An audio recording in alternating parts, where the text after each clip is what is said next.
Paul mentioned that you guys do expect Leo Chanel back at practice and ready to play this week. And I know he talked about Mike Maskin is filling in well for him, but I'm sure there's some things Leo can do that other guys can't. What do you hope you can get back from Leo this week? Obviously, number one with Leo, the physicality he can play with. I mean, he's kind of freaky athletically. We know that.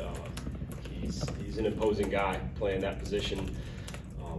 Find ways to get him downhill and go wreck a game for an offense. And excited to have him back. You know, we was able to practice a little bit last week, so excited for him to get back in the mix, and just going to have to help control those emotions because you know he's got a little pent-up emotion from missing those first couple games.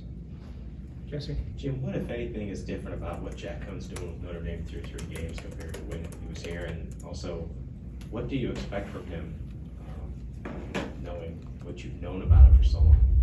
Yeah, I think you see a lot of similar things. You know, from a concept standpoint, the throws they're asking him to make, he's always played with a lot of confidence to me. And seeing him get through progressions and be aggressive, you know, throwing the ball down the field, he's done a great job in that offense up to this point. And you know, the thing that I always respected about Jack, had a good relationship. We talked a lot. You know, he was a guy who could see it on tape. He was a guy who could talk it and then apply it on the field. And that's what I see. So excited for him. He's just got to have one bad game this year. Outside of that, I wish him all the best. Coan?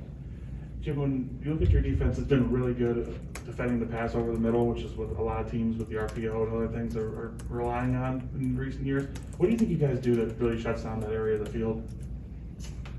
It's obviously a huge emphasis in our defense, in our scheme.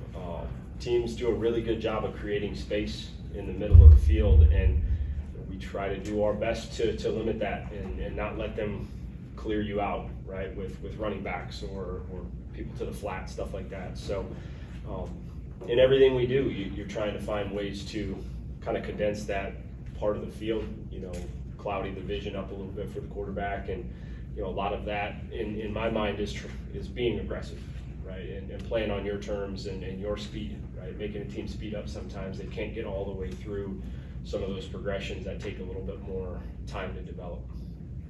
Steve? Just in general, how do you feel about the way the defense has performed these first couple games, and where do you think y'all can get better? Proud of the guys. You know, they've played extremely hard. Done a good job limiting points. You know, playing really well on third down. But that's starting on first and second down, right? Being very disruptive up front. D-line, linebackers really making some plays, getting some TFLs, getting guys behind the sticks. You know, the thing that you always just stress, because it's a weekly thing, is turnovers, right? Finding ways in big moments to create turnovers, right? Whether it's third down or red zone, doesn't really matter, right? You know you're going to get in big moments of the game, and that's the difference. You know, take a look at Penn State and ours. Like, we both played dominant on defense. They created a couple turnovers, and we weren't able to. So that's the emphasis, and they don't carry over from week to week. So every single week you got to go out there and find ways to take the ball away from the opponent.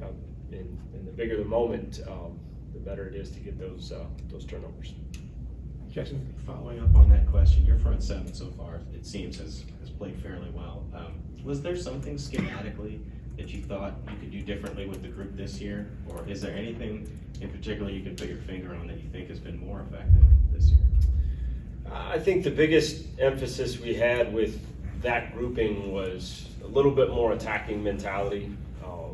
Tried to clean up some of the technique and things on our movements, and seeing you know, big improvement in production, right? You're seeing those guys not only be disruptive but make tackles for a loss and get sacks and really put pressure on the quarterback consistently the first couple weeks, and that was something going back to last year that we just felt like we still had a lot of room for growth, and guys bought into it, and I like the way they're playing right now, playing physical, eliminating the run game in a lot of ways, and forcing teams to be more one-dimensional. And like I said, just trying to have a little bit more of an aggressive mindset. And our linebackers are really good. You know, we don't need to take up blocks, right? We can be disruptive. They'll make their own plays and things like that. So, like I said, it's so far so good this season. We got another big test coming up. Jack? Jim, do you see any similarities between Notre Dame and Penn State in this regard offensively their willingness and ability to test teams vertically with multiple throws. Yeah, they are similar in that way. They're going to throw the ball vertically down the field, and they've been a big play offense, right? That's kind of swung momentum in their last couple of games in a big way. You look at what they did versus Toledo, you look at what they did versus Purdue, sorry. A number of plays, there was 4 or 5 kind of big chunk plays that really swung that one. Purdue played them pretty well on defense, eliminating the run game in a lot of ways, and all of a sudden they hit a big one for a touchdown and kind of changed the momentum and kind of just made them comfortable. They didn't have to panic, they didn't have to press, but yeah, it's easy to see on tape. They're going to give their playmakers opportunities down the field. They're going to put some 50-50 balls up there and just see who can make a play. So DBs understand that. We have to get in position to go attack the football because they're going to go up, they're going to be physical, they're going to use their hands, and we got to go up there and finish those plays. Colton? Jim, what kind of challenges a tight end like Michael Meyer present to the defense, especially them out there splitting them out, kind of put them in different situations? Yeah, they do a great job of creating matchups.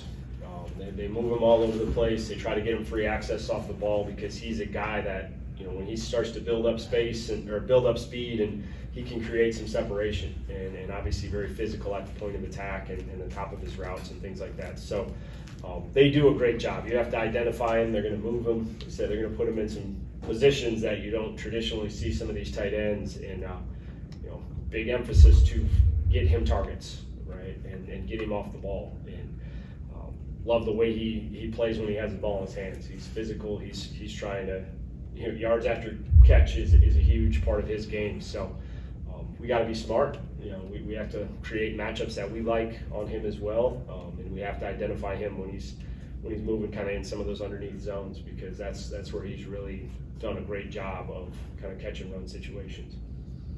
Pavel, in back? Jim, another explosive player too, Kyron Williams, just talking about both ends, not only on the rushing attack but also in the passing game, averaging just over 100 yards total. How are you making sure that the defense contains him both in the backfield and passing game? Yeah, another guy that they make you find him, right? They're going to move him, they're going to get him out of the backfield. Just as dynamic in the pass game as he is in the run game. They do a great job with both of their running backs, really, of creating touches and getting them on the edge of the defense, whether it's a run scheme or a pass scheme. So last week he was a difference maker, right? He had the run to kind of close it off as far as that long touchdown. He has the first touchdown in the pass game. So really impressed with the way he plays. Willing blocker, right? They'll put him in pass protection situations, and he throws it in there and does a great job for him. So truly is a complete back. Makes you put him on the ground every play. Like, he's not falling down on contact. He's a guy that's running through tackles, and just respect the way that he plays. And obviously he's been a big time player for them for the last couple of years. Jackson? Jim, you faced 2 quarterback systems before. What do you anticipate will be the challenge with Buckner in there, and how do you prepare for Jack and Buckner as well? Yeah, we've done it before. Obviously, they're both extremely talented. It's not a situation where there's a guy struggling and they have to kind of go back and forth. They truly have guys who present different types of issues for your defense. So it just makes you be smart. You got to identify that, kind of understand what they like to go to with each quarterback in the game. Buckner he's a talented guy, and you look, when he's been in the game, they've created a lot of energy and they've had a lot of big plays. So you definitely have to have a good plan and understand he changes the math in the run game. He does a great job with the ball in his hands. Pass game, they love to get him on the edge, right? Get the ball in his hands with some space and just let him create and make plays. So they do a great job. I think even you look back the last couple of years at their tape, and quarterbacks do a tremendous job of extending plays, right? Both to run and to pass. It's kind of impressive. It's amazing, really, how many third downs and first downs they've created, big plays that they've created just by extending plays, by breaking the pocket, whether they kept the ball and ran or found receivers kind of late in the down when people had them stopped. So big emphasis this week is how we handle kind of those late late play situations of plastering receivers and just continuing to work to the quarterback and being smart in your rush lanes. Jeff? Jim, kind of a general question on the sport regarding targeting. Every week we see calls that people line up on one side and say it was or it wasn't. There was one in the Penn State game, I don't know if you saw it, the one I'm referring to, but do you feel the rule is doing what it was intended? And do you think an automatic ejection is too harsh, especially when you as a coach and people know the guy wasn't trying to light somebody up? Yeah, I mean, unfortunately for me, I was still playing when this change started to happen. Like, it was the end of my career, and having been fined for those bang plays, it's so hard. It's so difficult. I understand the intent of the rule, right? There are certain hits that need to be, if not eliminated from the game, right? Like they need to be punished, but a high majority of targeting penalties to me are not malicious. It's bang plays where guys are getting punished in such a big way for something that's almost impossible to get out of the game, right? And I understand that there is, like, what line? Where do you draw the line? I get that, and you're putting it back into the officials' hands a little bit on what the intent of the play is, but I think it should have to be pretty clear in order to get kicked out of the game.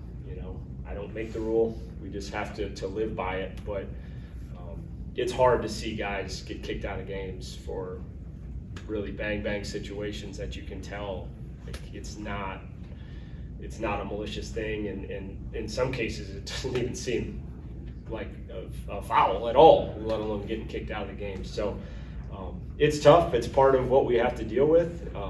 It definitely adds another element to that whole next man up mentality, because it doesn't even have to be an injury, right? It doesn't have to be anything crazy. It's just kind of a bang play. Every time you see a bang hit, you look and you wait, and you understand the officials, like, they're taught to throw it, and we're going to look at it anyway, so we'll get it figured out.